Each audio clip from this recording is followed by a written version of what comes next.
the fact that the French planters have all their young women running around over there. Of course, you being an officer, you could get a lunch. I'd even be willing to requisition a boat for you. What do you say, Lieutenant?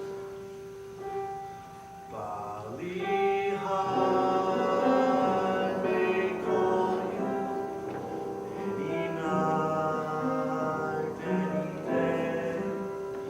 In your heart you'll hear it call you. Come away, come away. Lieutenant? No. I see what you mean. Being off limits and all. It'd take a lot of persuading to get me to go over there. But there's another thing that goes on over there. The ceremonial of the boar's tooth. After they cut the juice from the boar's mouth, they pass around some of that coconut liquor, and the women dance with just skirts on. And everybody gets to know everybody pretty well.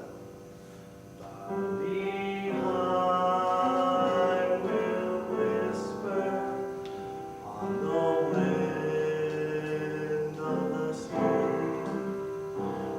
Here am I, your special island. Come to me, come to me. It's just a little tribal ceremonial, but astonishing. And I thought, you being up in the shooting water so long without getting any recreation, I thought you might be interested. I am. But right now I have to report to the island commander. Oh. Professor, take the lieutenant up in the truck. Professor? That's because he went to college. You go to college? Yes. Yeah? Where? Place in New Jersey. Where, Rutgers? No. Princeton. Oh, folks got money, huh? Well, don't be ashamed. We understand. Say, maybe you'd like to hear the professor talk some language. What would you like to hear? Latin? Grecian? Ah, here's some Latin. Rectius vives Lucini. Ain't that beautiful? Neque ultum semper ugendo dum procellus. Now, Lieutenant, what did he say? I'm afraid I haven't the slightest idea. What's the matter? Didn't you graduate? Ah, take him up to the office. Aye, He'll never be captain. Whoop, whoop, whoop! Iron belly!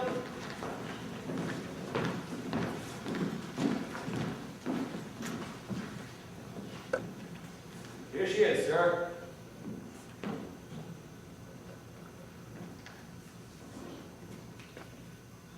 You are causing an economic revolution on this island.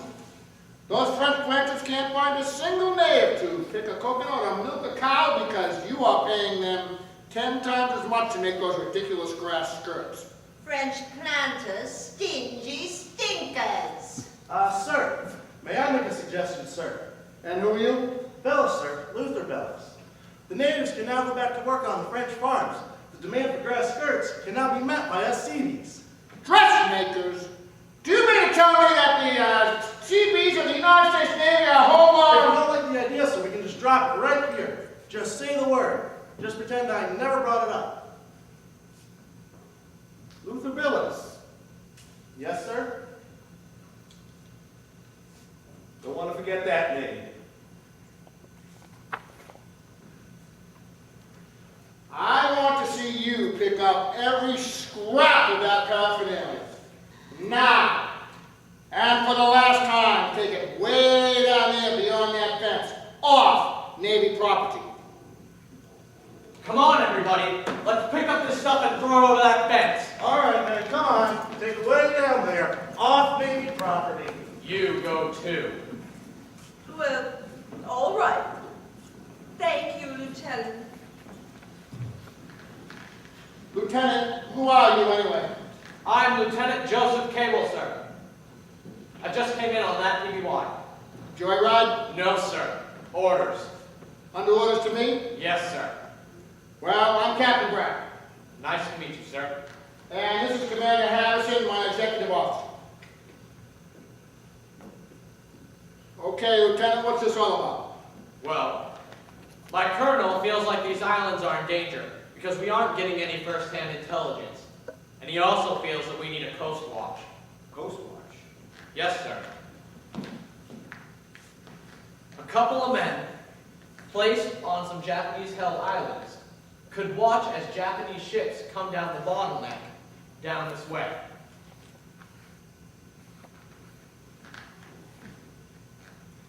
You'd have to sneak a man ashore under darkness from a submarine. Yes, sir. Who's gonna do it? Well, sir, I've been elected. You've got quite an assignment there, son. How long do you think you can last sending out messages before the Japanese family? I think I could last a while if I took a man up with me who knew the area. My colonel has found out that there's a French civilian here that owns a plantation up on Marie Louise Island. Marie Louise, that's a good spot. Right on the bottleneck. What's this Frenchman's name? Emile de Bay. Cable, meet me back in my office in half an hour. Yes, sir. Come on, Bill. We might just get into this war after all.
We'll never get it finished by Thanksgiving.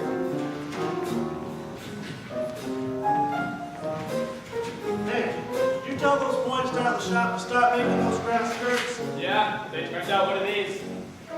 What do you think of it? That don't look like a shrunken human head. It looks like an orange, made to a shoe polish. That's what it is. Go back to the shop and tell them to try again. If I order a dried up human head, I want a human head, dried up. But Fate, here it comes. Don't change your expression, Lieutenant. Keep walking down the company street. I got the boat. what boat? Keep walking down the company street. Keep your voice down. I signed out a boat. We're shoving off for Bali High in 45 minutes. No, we're not. I've got to see Captain Bracken. Lieutenant, what are you doing to me? I signed this boat out in your name. Then you're just the man to go back and cancel it.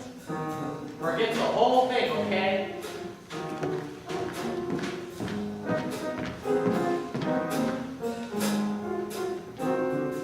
Lieutenant, you and I are going on a boat trip whether you like it or not. Hey! Who the hell threw that? I threw it. Now what are you going to do about it?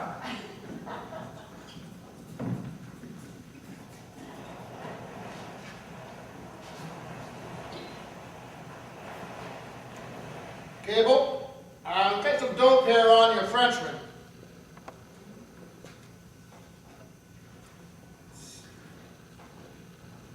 Mille de Bec, came out from France about 16 years ago. Lieu Polynesian woman for 5 years, had 2 children by her. She died. Now here's something that we've got to look into. Seems when he left France, he left rather in a hurry. He killed some man. What do you think about that, Cable? He might be a handyman to have around.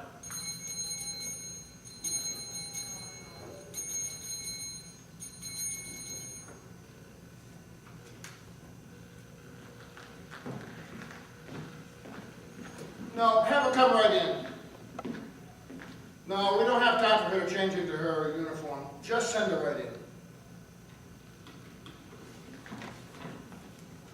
Come in, Miss Forbish. Oh, Captain Brackett, please excuse the way that I look. I didn't. No, you look fine. You look fine. May I present Commander Harris? Miss Forbish and I meet twice a week. We serve on the GI Entertainment Committee together. And may I also present Lieutenant Joseph Cable, Miss Forbish. Please sit down, Miss Forbish.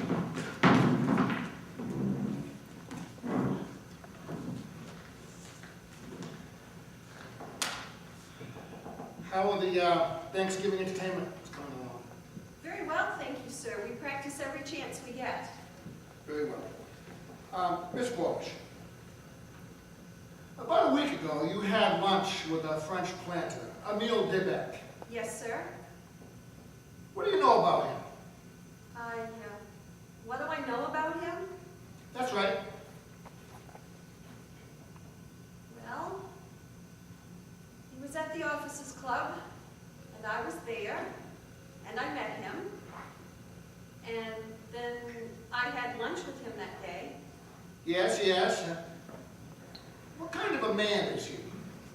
Well, he's very nice. He's kind. He's attractive. I just don't know what you want to know, sir. Miss Forbish, what Captain Brackett would like to know is, did you discuss politics? No, sir. Would you have discussed politics, Commander?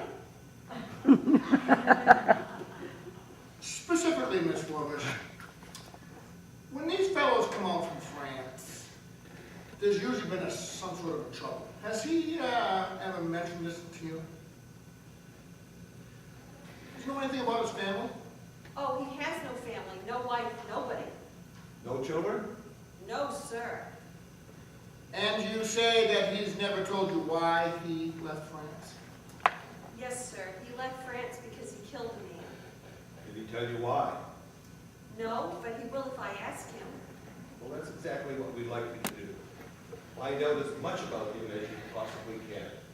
His opinions, his habits, and why he killed this man in France. In other words, you want me to spy on him? Well, yes, I'm afraid it is something like that, yeah. Why? Do you suspect him of something? Well, no, it's just that we don't know a whole lot about this fellow and... Well, will you help us, Miss Forbish? I'll try. Thank you. You may go now if you wish.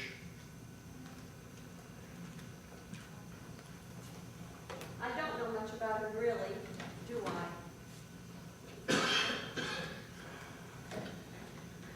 He's kept a few secrets from her, hasn't he? Well, you don't go dropping a couple of Polynesian kids on a woman right off the bat. We're not going to get anything out of her. She's obviously in love with him. Well, that can't be right. I hear he's a middle-aged man.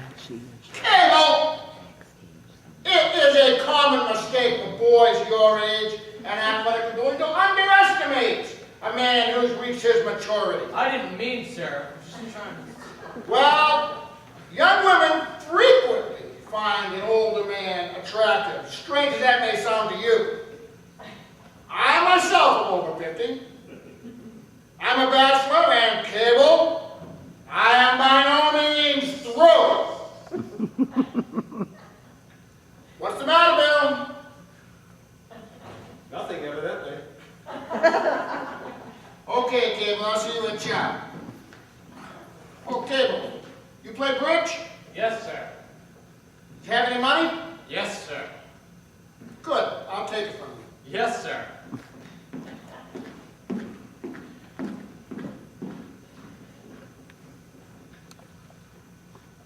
makes you so damn sure this mission won't work, Bill?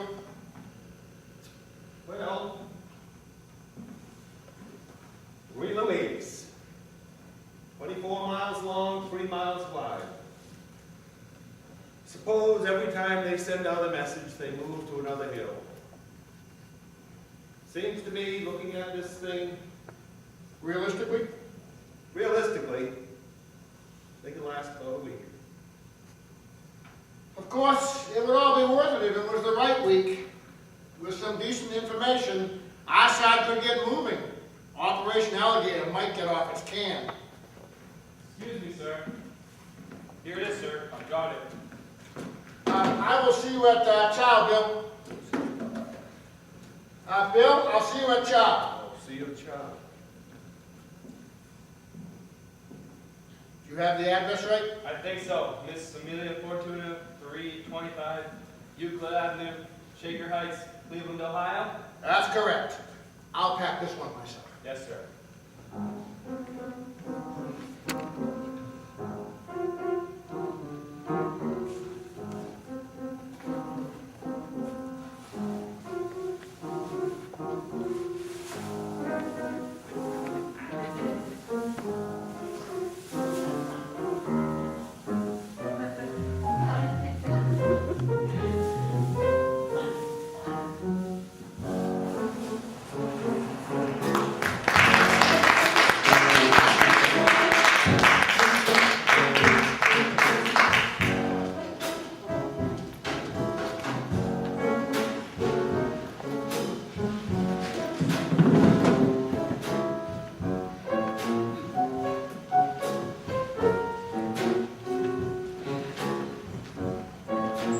Going to the beach, Nellie?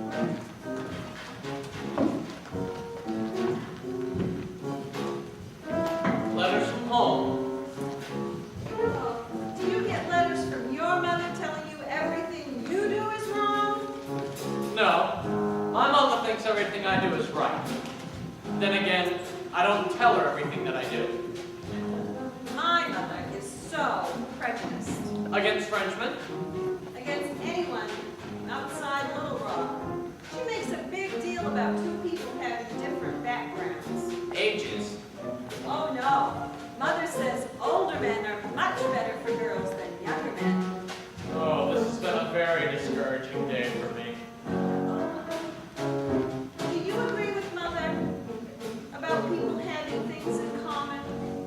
Like if the man likes the symphony and the girl likes Dinah Shore, or he reads Marcel Proust, she doesn't read anything? Well, what do you think? Do you think mother's right?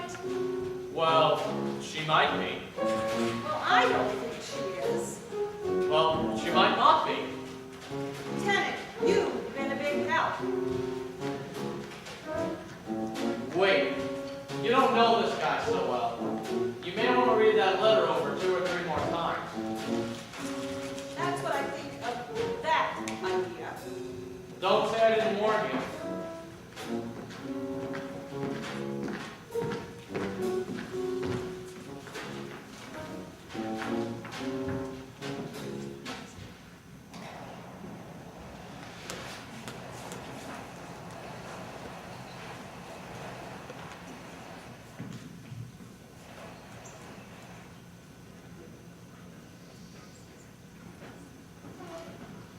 Oh, I thought Miss Forbush was here.